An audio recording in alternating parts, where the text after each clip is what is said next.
Hello, hi everyone.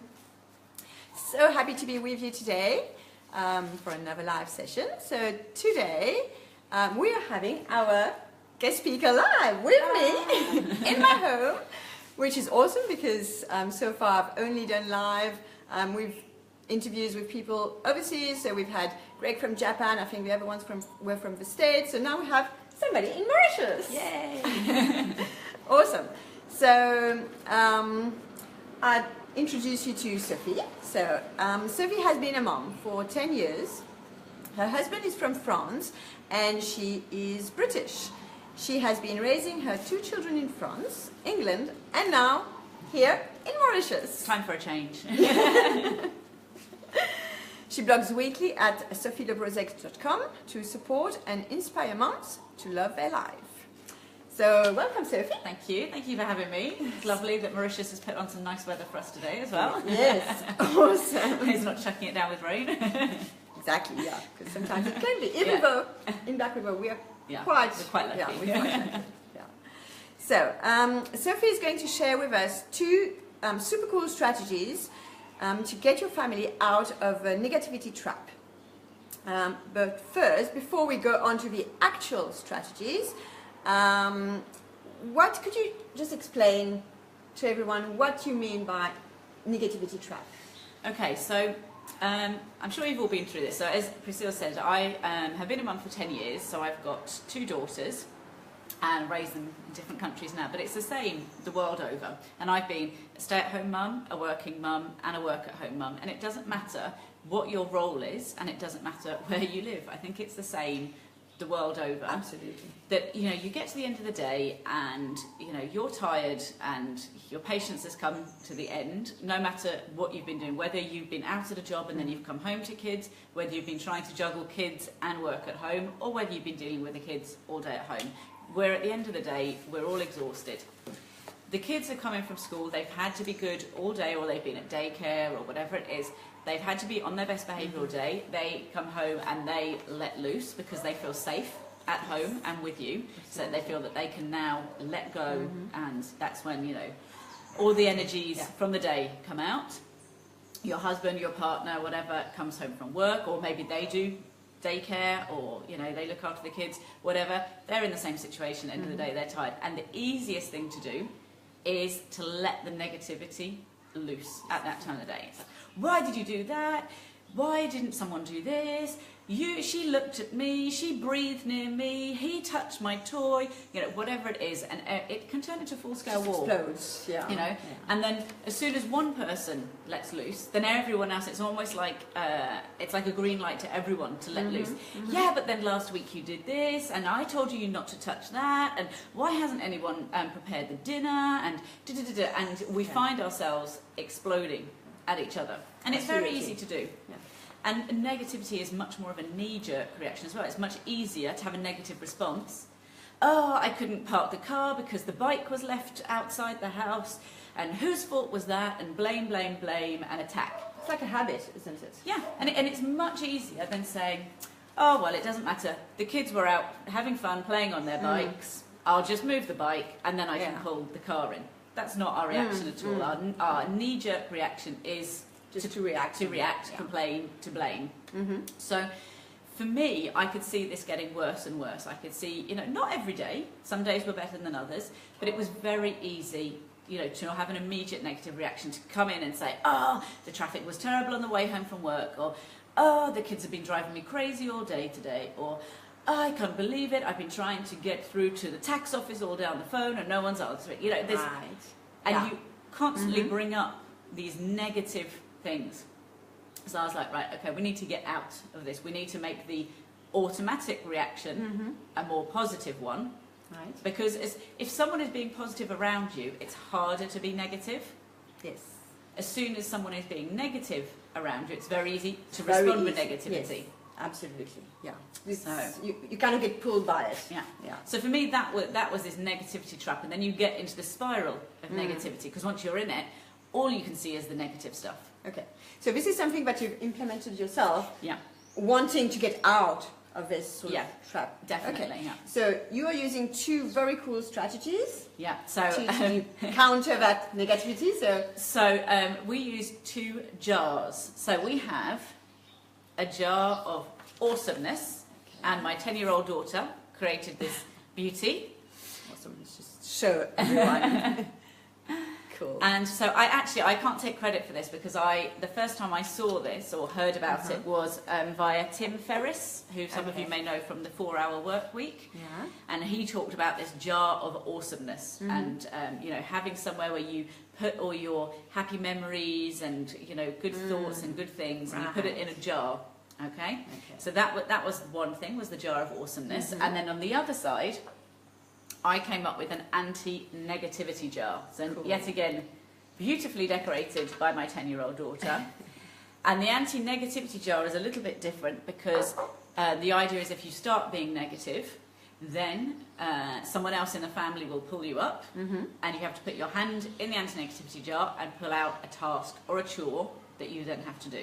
Okay. So that's sort of a summary of the 2 jars yeah, and the 2 strategies. So, but you came up kind of with, well, I suppose you were wanting to get out of this negativity, and then you were looking for strategies, so you came up with those.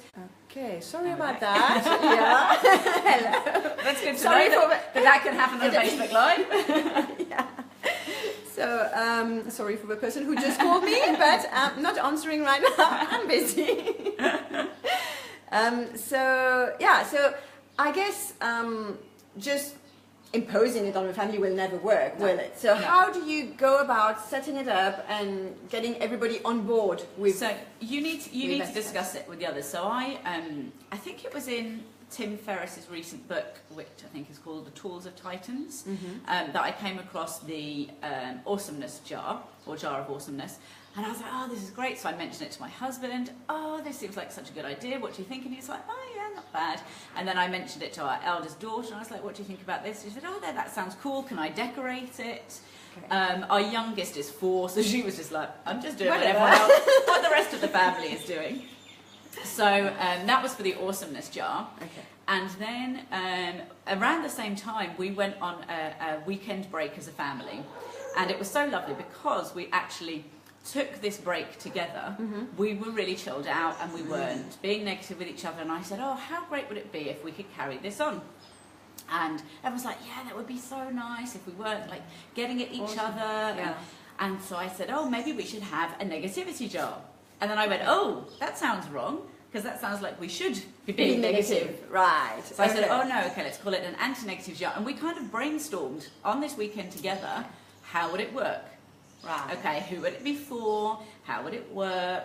So it kind of would, like, everybody pitched in and made it what it is today. Exactly. Okay. And so it was lots of ideas. How would it work? So we were going to have some tasks in it. So how would it work? Would they be different colours depending on who it was for, or would you have to have your name on it because some are suitable for, you know, different ages, or would we have the same tasks for the whole family?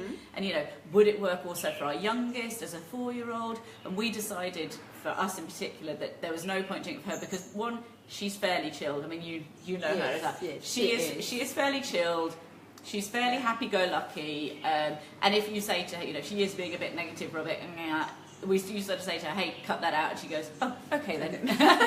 So we are quite lucky with that one. So it's not necessarily an age thing, it's more of a personality thing. Right.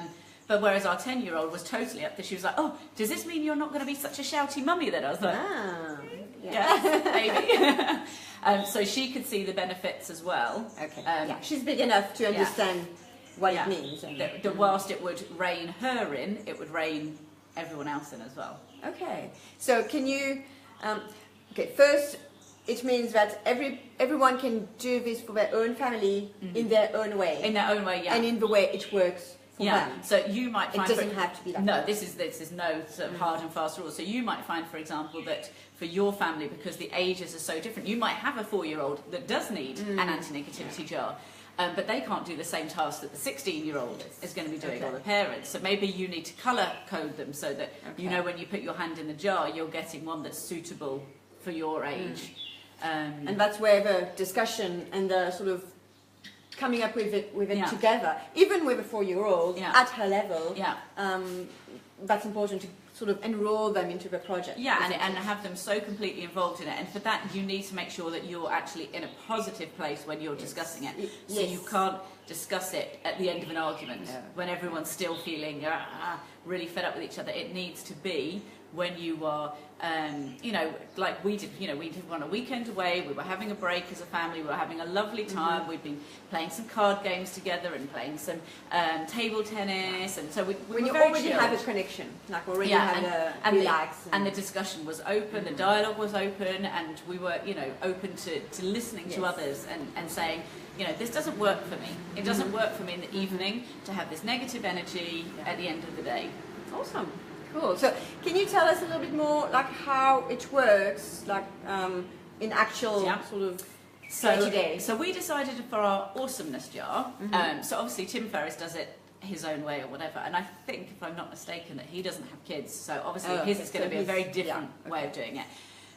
Ours, for example, had to be a family way of doing it. It had to be something that worked for everyone. So we've actually got a pad of paper and a pen in our jars. We've got quite a big one for the awesomeness jar, so that you can go in at any time, grab the pen, grab the paper, write something down and put it in there. Okay, so anytime at all? Anytime at all. So you can just kind of say, oh, wow, I've had such a lovely morning. So yesterday, for example, was Mother's Day here in Mauritius. Yeah. So, you know, I grabbed a piece of paper and I just sort of wrote down in the afternoon, I've had such a lovely day today, I've had such a lovely lunch with my family, the sun is shining, and I write the date and I put my name on it. So, and I write, today was great because this is what I did and this is what happened, put my name and the date and I put it in there, because you know, everyone else in the family is also going to put it, so they're going to have their name on their one as well, and the date. And it's quite interesting as well, because sometimes you'll look back, and I think one was just, we had a lovely barbecue lunch, which was, you know, maybe a month or two ago. So it's nice to put the date in it, so you can kind of go, oh, that was in March or whatever. Okay. So we'll write it down. So it might be at any stage where you just feel, you know, a warm, fuzzy feeling. I want to capture this moment, and you put it in there. So it doesn't have to be any big, huge thing. No. It can only be like just little nice things that makes us feel good and... Exactly, and I think that's very important as well, because if there are people in your family who are naturally negative and pessimistic and you know, the glass is half full, half empty, sorry, and you know, tend to look more on the dark side of things, it will be very hard for them to find the big stuff. Right. Yes.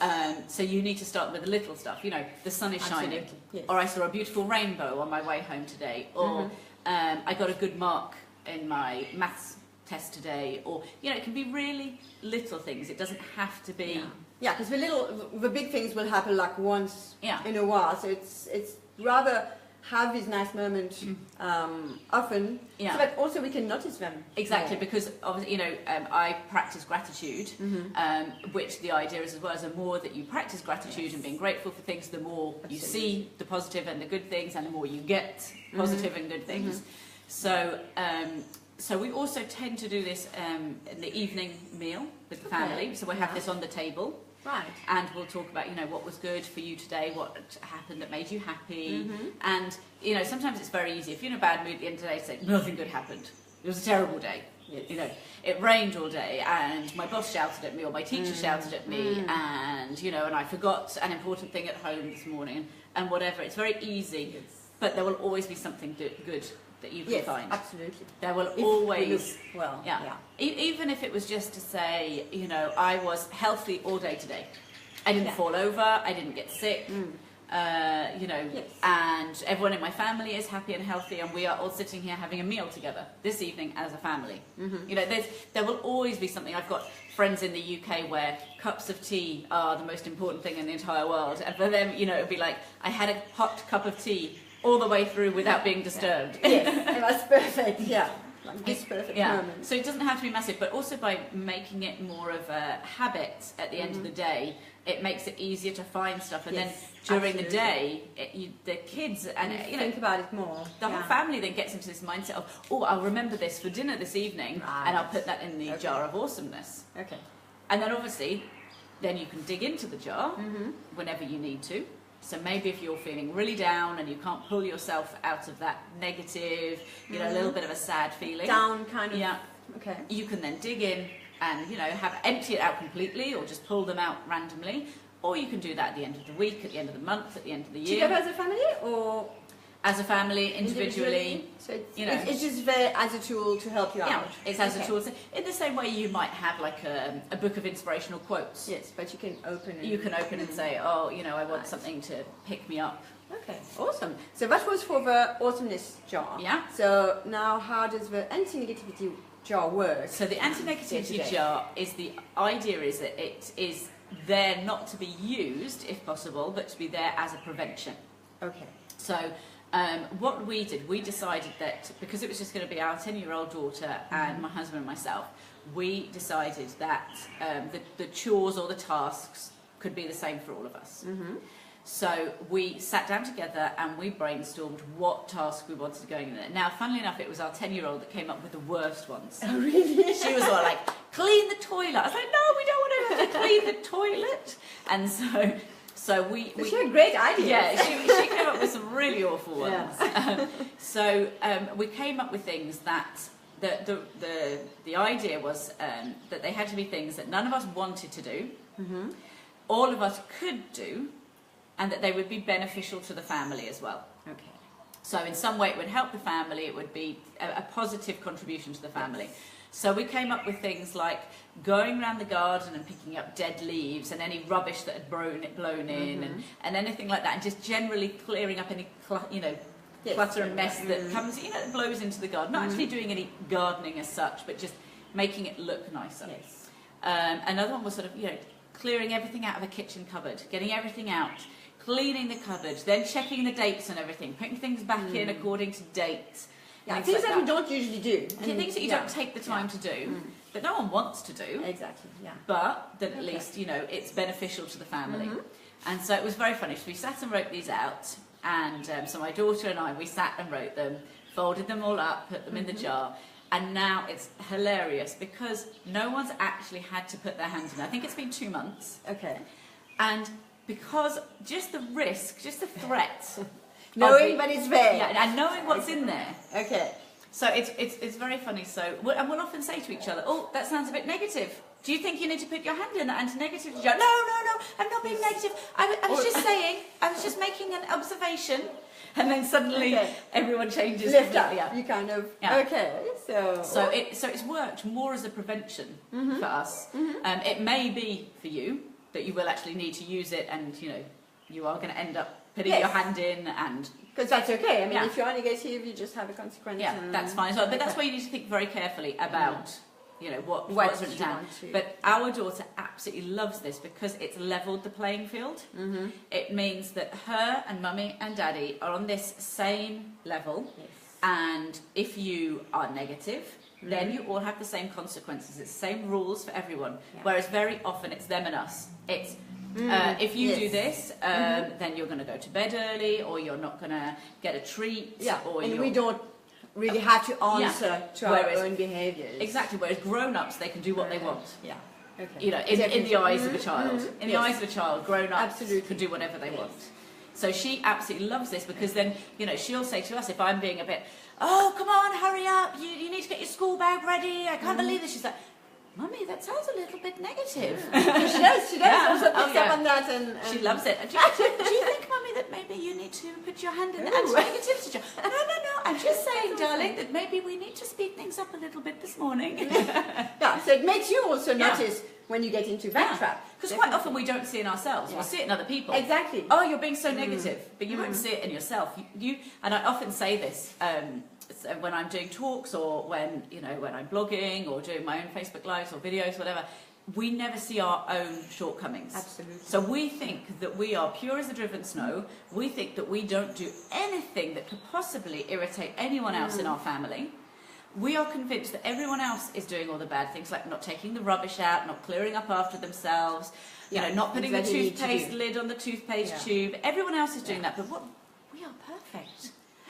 We definitely, we don't see it. I was talking about swearing last week, and same, it's just you don't really realize, but then sometimes, when others, or when you take time, like this, like when you sort of do something that will make you notice, then you're like, maybe there's And it is interesting, and it has made me become a lot more aware of my own behaviour. And am I being shouty? Am I being negative? Am I being too aggressive and nagging, and rather than listening? But what I like is it also gives you a tool to change. It's not, it brings you for awareness, but then you don't have to stay into that state. Then you can, you have. Yeah. Because there is that threat, or like over awesomeness job, you notice things more, and then you can take a step to. Now, one thing I'd say to be very careful with the anti-negativity jar is, I always say this to my readers, to my clients, and to my kids.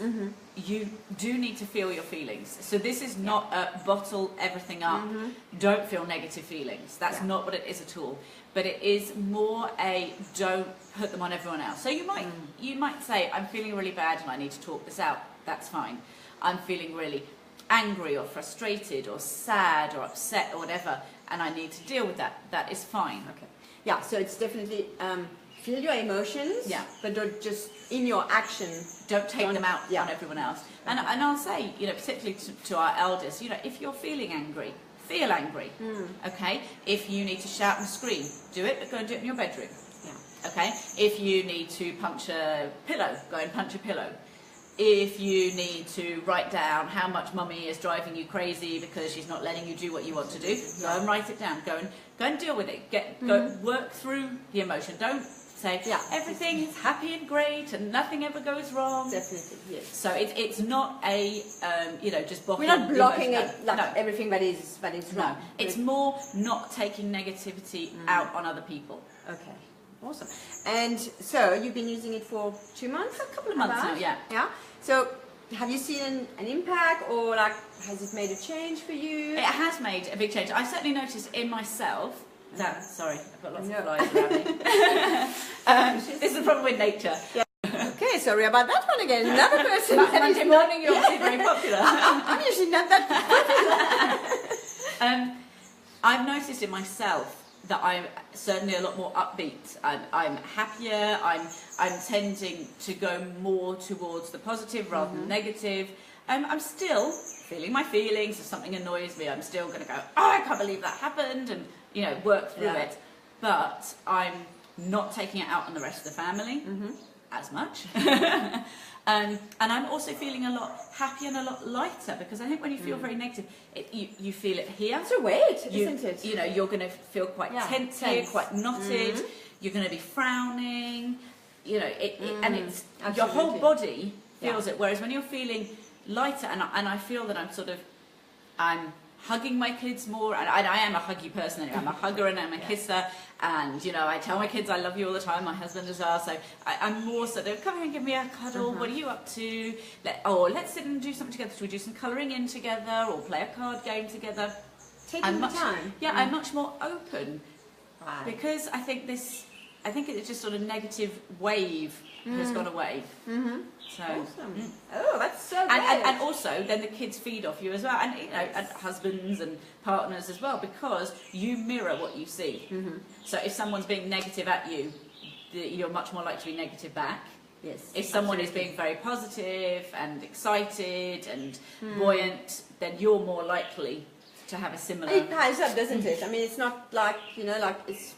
I'm not negative and that's it. It's just sort of a nice, enjoyable feeling, as you say, of being relaxed more. It just piles up and it helps you, but it comes more naturally. Yeah, and then suddenly your automatic reaction becomes more of a positive one than a negative one.